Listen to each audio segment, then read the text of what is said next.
As we do every week, it's time to speak to the best-selling author of The War on the West, The Strange Death of Europe and the Madness of Crowds.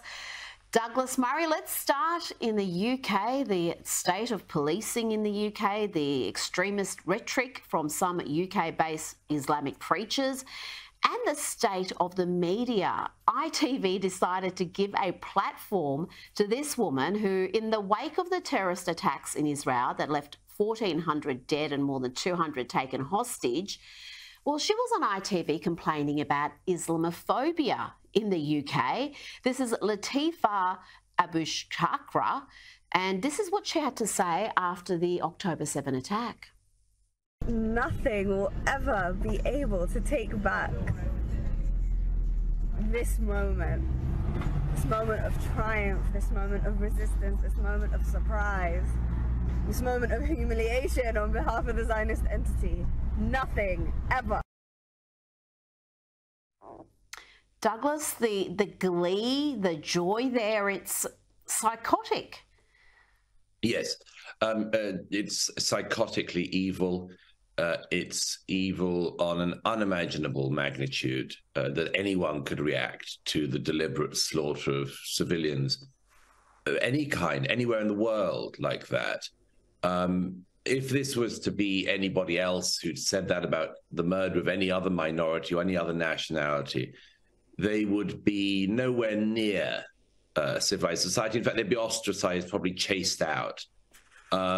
But this woman was actually invited by ITV onto one of those main channels, and she talked about how tough it is to be Muslim in Britain. She had a very different demeanor that day, I can tell you, Rita. It wasn't the gleeful, grinning, maniac, psychotic. She put on a meek, humble and worried look as she talked about how difficult it is to be a Muslim in Britain. Now, as I say, we are being played. We are being played in countries like ours. We have a certain type of psychopath like this who gets away with, on the one hand, praising the murder of Jews wherever they can, and on the other hand, playing the, oh, I'm such a victim and it's so terrible living in a Western free society because you're so mean about Muslims. On the other, we're being played, and we need to be a lot wiser to that fact. Now to the police, and we have seen the constabulary have some very tolerant approaches when it comes to what constitutes hate speech in the UK. We've had Islamists chant for jihad and freeing Palestine from the river to the sea. We know what that means, but there was no such tolerance for Isabel Warren Spruce, who was standing near an abortion clinic. Now, she was not harassing anybody going in. She was not chanting anything. She was not protesting. She was simply praying silently when the cops showed up. Let's have a look. Are you here to pray for the lives of unborn children? It's a little bit leading, but no, I'm not. Okay.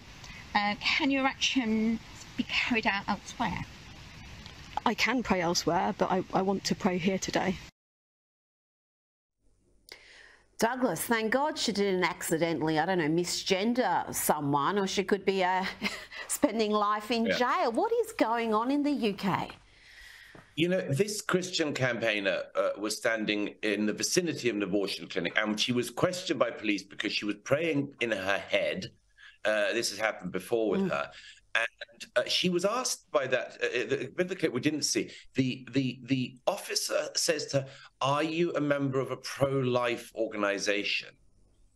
Well, a few days earlier, thousands of Muslims from the UK, predominantly Muslims, some non-Muslims as well, walked through the center of London and other cities in favor of a pro-death organization. And the police didn't harass or stop them. In fact, when bearded Muslim men stood outside one of the embassies in London last Saturday and called for jihad and for the Muslim armies to arise, the Metropolitan Police didn't seem to find it an issue of any concern. They stood around rather helpfully.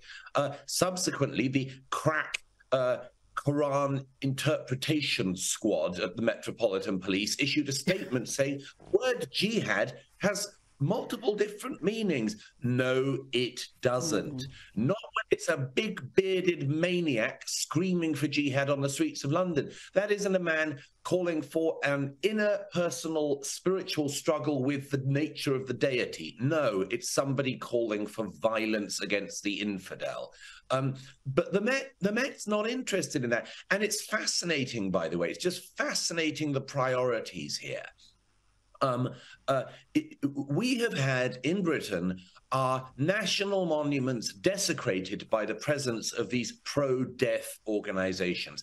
The Cenotaph, the memorial to the dead of World War I and World War II in Britain and the Commonwealth, had the stage set up beside it for these maniac Jew haters to have their rallies. Well, okay, fine. We have sacred places, and that's one of them. That's one of them. And yet the Metropolitan Police allows the Islamists to defile this week after week. And they go for this poor Christian campaigner praying silently in her head.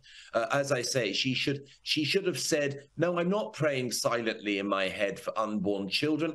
I'm just going to scream, jihad, jihad, slay the infidel. And the officer would have said, oh, well, go on your way, madam. Have a wonderful rest of the day.